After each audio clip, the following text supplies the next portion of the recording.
Story this hour coming from Hong Kong, which has witnessed both protests and celebration on what is being marked as China National Day. The Hong Kong government organised a flag-raising ceremony to mark the 75th anniversary of the People's Republic of China. The event was followed by a reception hosted by the city's chief executive, Carrie Lam.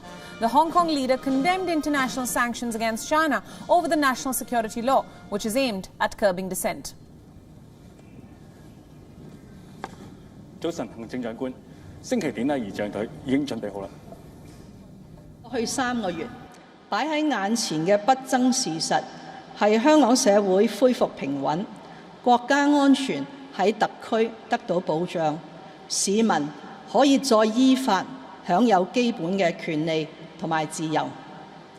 所以無論部分持雙重標準嘅外國政府對執行香港國安法嘅機關作出多少無理嘅指控，甚至對維護國家安全嘅特區官員粗暴咁實施進一步嘅所謂制裁，我同埋相關嘅同事會繼續無畏無懼，以堅定信心，依法履行我哋維護國家安全嘅職責。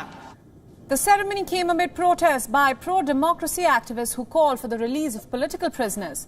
Fewer demonstrators turned up as the police placed a ban on all rallies. Richard Kimber now joins us live from Hong Kong for more updates on this news development. Thanks for joining us, Richard, and a very good afternoon to you. Now, China's National Day celebrations in Hong Kong come amid protests, of course, which are demanding the release of political prisoners. So give us a sense of the scenes unfolding in Hong Kong as of now. Well, after this morning's address from Chief Executive Carrie Lam, there have been small pockets of protesters who are determined to come and make their voice heard, even though any large-scale protest march has been banned here today. There's expectations that throughout the rest of the afternoon and perhaps this evening there might be some slightly larger groups of protesters gathering, but really the message from the police has been very clear and very strong that anybody seen out on the streets appearing to be part of any kind of protest will be arrested quickly and will be dealt with under the national security law. And that message has been being played out in the local media every day for the past 3 or 4 days, with very strong rhetoric from the police and the government trying to dissuade anybody from breaching this police ban on protests today.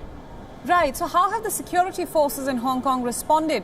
And does this flag hoisting ceremony mean that the Hong Kong government will officially be kowtowing to Beijing going forward?